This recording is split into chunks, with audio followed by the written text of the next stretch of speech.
Pour le référendum sur la nouvelle constitution en Tunisie, c'est le oui qui l'a emporté. C'est avec 94,6% des voix et c'est la victoire du président Kais Saied. Ce test pose le tremplin de la présidentialisation du pouvoir et ferme la marche du parlementarisme porté sur les fonds baptismaux en 2014. Bonjour à vous, Mamadou Diouf, vous allez bien? Bonjour Michel, je vais très bien. Sauf que l'opposition recuse le référendum constitutionnel. Il n'y a, pas de- y a pas de surprise en la matière. Je crois que bien avant le référendum, l'opposition commençait même à remettre en cause le président de la République, puisque au-delà d'élections législatives anticipées, finalement, l'opposition demandait tout simplement l'organisation d'élections générales, c'est-à-dire qu'on organise également une nouvelle élection présidentielle anticipée. Tout le monde a vu les prises de position de l'opposition, d'une partie également de la société civile, d'un certain nombre d'intellectuels. Ben, même le premier responsable de la commission à qui le président de la République avait demandé d'écrire cette nouvelle constitution s'est opposé à la constitution parce que le texte qu'ils ont déposé a été revu et corrigé par le président de la République, qui effectivement est un professeur agrégé en droit constitutionnel. Mais, comme les gens disent, c'est sa constitution. Et là, ça pose problème. On ne cesse de le répéter. Un texte aussi fondamental pour un pays ne doit pas être taillé sur mesure. Ça ne doit pas être taillé pour un homme. Ça ne doit pas être taillé contre un homme. Ça doit être taillé pour le futur. Et quand on dit futur, c'est vraiment un futur qui va jusqu'on ne sait pas où. Mais ce qui se passe pose problème. Et aujourd'hui, Kais Saïd est devenu un problème. Alors que quand il était élu, les gens disaient on était fatigués, les partis politiques depuis la révolution nous ont traînés par-ci, ils se sont combattus, ils se sont alliés. On pensait qu'avec lui qui n'appartenait à aucun parti, qui était un indépendant, on va voir autre chose, mais il est en train de créer progressivement une autre crise au niveau de la Tunisie, au lieu d'apporter des solutions aux problèmes qui avaient suscité la révolution, problèmes qui ne sont pas réglés jusqu'à aujourd'hui. C'est pourquoi on n'est pas surpris, 27% de taux de participation, puisque c'est ce que l'organe qui organise les élections a publié, mais c'est un véritable échec pour le président de C'est la République. 25% déjà, comme vous l'aviez dit, c'est un échec pour le président Kais Saied. Mais c'est un échec parce que même s'il y a dans ces 25%, 94%, même si c'était 100%, c'est un véritable échec parce que ça veut dire que les partis politiques, les organisations de la société civile, les intellectuels qui ont demandé de boycotter ces élections, c'est eux qui ont gagné, le référendum plutôt, c'est eux qui ont gagné véritablement. Parce que c'est vrai, à chaque fois qu'il y a élection, il n'y a pas 100% des gens qui votent, il y a une partie des gens qui ne votent pas, mais à ce chiffre-là, en principe, lui-même, s'il est un vrai démocrate, il devait dire que j'ai essayé, je n'ai pas réussi, et rendre lui-même directement le tablier et ne pas attendre autre chose. Vous avez parlé de banqueroute du président Kais Saied. Vous le connaissez très bien. Est-ce qu'il va continuer ainsi ou bien il va tenir compte de son échec? Mais il va continuer. Parce qu'en fait, qu'est-ce qu'il a fait avec le référendum? Il a légalisé ce qu'il est en train de faire. Qu'on se rappelle, il a dissous l'Assemblée. Il a dissous le Conseil supérieur de la magistrature. C'est-à-dire, les pouvoirs qu'on lui donne aujourd'hui à travers la Constitution, avec un régime très présidentiel, il les a déjà entre ses mains. Parce que le Parlement n'existant plus, qui dirigeait le pays? C'est lui. Le Conseil supérieur de la magistrature, il a enlevé, il a mis une structure provisoire où il a mis ses gens. Donc, en fait, il n'a fait rien d'autre que faire en sorte que la situation actuelle, qui n'est pas normale, qui est dénoncée par toutes les organisations internationales, dénoncée par l'Union européenne, par les États-Unis, qu'on fasse en sorte que cela devienne légal en l'inscrivant au niveau de la Constitution. Parce que maintenant, il a tous les pouvoirs en tant qu'un président qui a remis en cause le régime parlementaire, qui a été le choix des Tunisiens, et les Tunisiens ne l'avaient pas choisi à 27%. Il faut qu'on soit clair, les Tunisiens ne l'avaient pas choisi à 27%. Les Tunisiens avaient dit plus jamais un Bourguiba, plus jamais un Ben Ali qui est là avec les pleins pouvoirs. C'est pourquoi les Tunisiens avaient voulu d'un régime plutôt parlementaire. Mais pourquoi lui, et lui seul, il va venir changer le choix des Tunisiens? Ça pose sérieusement problème. Et c'est l'homme qu'on a vu depuis qu'il est devenu président de la République, effectivement, s'en prendre aux partis politiques, s'en prendre au système politique de la Tunisie. Il est en train de se frayer un chemin à lui tout seul, mais il faut qu'il arrête de gouverner ce pays seul d'autres Tunisiens ayant des compétences sont là. Et s'il veut développer la Tunisie, quelle que soit sa volonté, il ne pourra pas le faire seul. Il le fera obligatoirement avec tous les Tunisiens. Alors, sur les grands acteurs de la capitale tunisienne, Tunis, donc les partisans du président Kais Saied célèbrent la victoire. Alors, est-ce que, Mamadou, on peut parler d'une Tunisie aujourd'hui divisée? Mais c'est clair, elle était déjà divisée bien avant. Rappelez-vous les grèves au niveau des magistrats, parce que même là-bas, il a mis des magistrats en retraite, il a envoyé des gens. Rappelez-vous la grève des avocats. La Tunisie est divisée depuis. Quand il a dissous le Parlement, c'est la même chose. Il s'est mis à dos pratiquement tous les partis politiques, puisque, à part quelques rares partis, tout ce qui était représenté au niveau du Parlement tunisien n'ont pas été d'accord avec. Rappelez-vous quand même, ils avaient essayé à un certain moment de créer leur assemblée virtuelle en faisant une rencontre et en décidant de remettre sur pied le Parlement, en décidant de demander des élections anticipées mais générales, c'est-à-dire présidentielles, législatives, etc., pour dire simplement qu'aujourd'hui, Kais Saied est en train de décevoir cet espoir que les Tunisiens avaient. Après quelques années où vous aviez Ennahda, qui est jusqu'à présent un parti solidement installé au niveau de la Tunisie, qui est là, qui n'a pas la majorité. Le problème, ce n'est pas Ennahda, finalement, pour Kais Saied? Ennahda plus son président, Ghannouchi, font partie des problèmes de Kais Saied. Pratiquement, il ne fait jamais un discours. Sans parler de lui. Voilà. Non seulement sans parler d'eux, mais sans les traiter de tous les noms.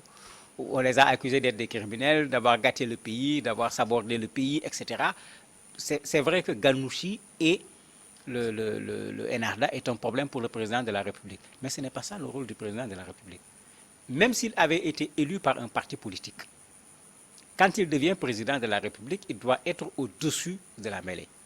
Et c'est ce qui se passe dans tous les pays démocratiques. Si tu étais premier responsable du parti, quand tu deviens président de la République, tu démissionnes pour qu'il n'y ait pas de confusion entre l'État et le parti et qu'on retrouve ce qu'on avait connu en Afrique au début des indépendances, avec le parti État. Mais lui, il n'a pas été élu par un parti, donc en principe, le problème ne devrait pas se poser. Mais vous voyez un président qui est très fixé, surtout par rapport à Ghannouchi et à Ennahda, alors que pour le moment, de tout ce qui a été fait comme élection en Tunisie, après la révolution jusqu'à aujourd'hui, la représentativité de Ghannouchi et de Ennahda a été incontestable parce qu'à chaque élection, ils ont fait ce que pratiquement aucun autre parti a fait sur la même période. Mais si tu veux gouverner le pays sans ces gens, cela posera nécessairement un problème. Alors pour le président, les Tunisiens ont donné une leçon au monde, une leçon d'histoire. Ouais, mais quelle histoire? Quand j'ai lu, je me suis dit, mais attendez, de quelle histoire il parle? Et ce n'est pas les Tunisiens. C'est pas les Tunisiens. Une partie des Tunisiens. C'est même une petite partie des Tunisiens. Parce que quand même, à 27%, s'il y avait effectivement 94% des Tunisiens qui ont voté et 94% des Tunisiens qui ont dit nous ne voulons plus d'un régime parlementaire, ben, on n'a pas à se prononcer. C'est la Tunisie, ils ont fait leur choix. Mais la façon dont il a organisé le référendum, la façon dont il a fait en sorte que les gens ne participent pas à la chose, mais il l'avait organisé pour avoir le résultat qu'il a obtenu aujourd'hui. La leçon de l'histoire, c'est plutôt que ce monsieur, professeur agrégé en droit constitutionnel, est en train de mettre en place en Tunisie une constitution qui très certainement va être balayée dès le prochain régime. J'aurais pu comprendre qu'un politicien, entre guillemets, le fasse, mais que ce soit un professeur agrégé en droit constitutionnel qui fait ce travail-là, cela pose énormément de problèmes. Donc, la vérité, l'histoire est en train de lui dire qu'il est en train de se tromper. Et il est bon qu'il le comprenne à temps, avant que la Tunisie ne rentre encore dans une instabilité. On le fera partir par la petite porte, alors que pourtant, c'est un monsieur qui a fortement participé à la révolution. Il était tout le temps à la télé, posant les problèmes de droit. C'est par ça qu'il s'est fait connaître avant d'être un candidat indépendant au niveau de l'élection présidentielle. Mais il ne faut pas qu'il oublie tout ce passé. Parce qu'aujourd'hui, quand on le voit, on se demande où est le révolutionnaire, entre guillemets, que les gens connaissaient. On a quelqu'un qui est là en train de vouloir accaparer le pouvoir en Tunisie, puisqu'on ne peut pas l'appeler autrement. Alors, la Tunisie connaît une crise économique aggravée par Covid-19 et la guerre en Ukraine. Vous pensez, Mamadou Diouf, que ces derniers événements vont plus aggraver la situation économique de ce pays? Mais bien sûr. La Tunisie fait partie des pays en Afrique, avec le Maroc, l'Algérie, l'Afrique du Sud, qui ont eu le plus grand nombre de morts et le plus grand nombre de cas et d'hospitalisation avec Covid. C'est déjà connu. Et tout le monde sait ce que ça a créé comme problème sur le plan économique dans un pays avec du chômage, des fermetures d'entreprises, etc. Alors que Covid est venu trouver la Tunisie en crise, parce qu'avant Covid, les Tunisiens manifestaient. Les Tunisiens ont manifesté sous son régime. On l'oublie maintenant parce qu'on parle plutôt des débats politiques. À un certain moment, les Tunisiens manifestaient parce qu'ils n'en pouvaient plus. Mais avec cette guerre qui s'y est ajoutée, ils sont dans la même situation que nous autres parce que les Tunisiens sont de gros consommateurs de blé à travers leur pain, bien qu'ils ne le font pas comme nous le faisons. Ils subissent également le renchérissement des coûts comme tout le monde. Mais est-ce que c'est le moment pour créer encore une crise politique alors que les éléments qui avaient amené les Tunisiens à faire partir Ben Ali, ces fondamentaux sont toujours là. La Tunisie ne va pas bien sur le plan économique. Le chômage des jeunes est toujours là. Raison pour laquelle ces jeunes manifestent régulièrement pour réclamer des emplois et réclamer que des promesses qui ont été faites soient tenues, alors que pour le moment, aucune de ces promesses n'a été tenue. Est-ce que c'est le moment de faire des querelles de partis politiques ou au contraire d'organiser, et c'est ce qu'on attendait de quelqu'un comme lui, qui n'avait pas de parti, ce qui pourrait être un sursaut pour permettre aux Tunisiens, après avoir fait quand même quelque chose d'extraordinaire, faire partir Ben Ali, mettre en place un régime démocratique, accorder la liberté de presse, etc. On est en train malheureusement de faire actuellement machine arrière. Et c'est ce que les partis et les organisations de la société civile lui reprochent. Non seulement il n'a pas résolu les problèmes pour lesquels il a été élu, mais en plus, l'acquis qui était là, au moins d'un point de vue démocratique, cet acquis est en train d'être érodé progressivement. Devant l'avenir de la Tunisie, selon vous, est-ce qu'il y a de fortes inquiétudes, Mamadou Diouf? Si oui, lesquelles? Il peut y avoir des inquiétudes, puisque quelle sera l'attitude des partis politiques? Pour le moment, on connaît déjà leur position avant le référendum. Ils attendent certainement le résultat publié de façon officielle pour réagir. Ce qui est clair, c'est que ces partis, ces organisations de la société civile ne vont accorder aucun crédit ni au référendum, ni à la nouvelle constitution. Le problème, c'est quelle attitude ces partis vont avoir. Est-ce qu'ils vont continuer dans ce pacifisme qu'on a vu, même s'ils ont été parfois matés, puisque des manifestations ont été organisées par Ennahda tout seul, des manifestations ont été organisées par une coalition de partis dont Ennahda, des manifestations ont été organisées également par des organisations de la société civile.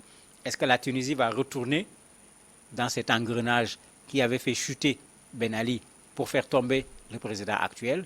C'est peut-être trop tôt pour le dire parce que certainement les états-majors sont en train dans chaque parti de se réunir et peut-être même de voir comment tous ceux qui ne sont pas d'accord avec le référendum vont se mettre ensemble pour faire bloc contre un président qui aujourd'hui clairement passe son temps à créer des ennemis au lieu de trouver des gens de son côté pour pouvoir l'accompagner au niveau du Parlement et qu'il puisse sortir la Tunisie de la difficulté actuelle.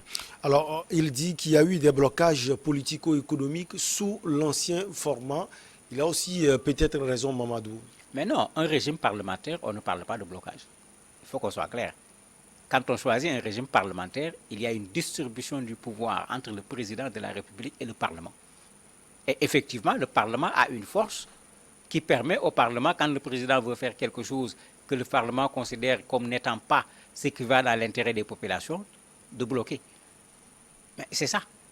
On ne peut pas appeler ça un problème parce que c'est ça ce régime. Mais maintenant, partout où ça se fait, quand il y a des blocages, on dissout le Parlement, on recommence des élections. Bon, l'exemple le plus patent, c'est Israël. Ils font combien de fois des élections législatives? Mais pourtant, ils n'ont pas changé le système. Donc, ça va avec le système. Et dans ce système, l'idéal, c'est que le président de la République puisse avoir également la majorité au niveau du Parlement.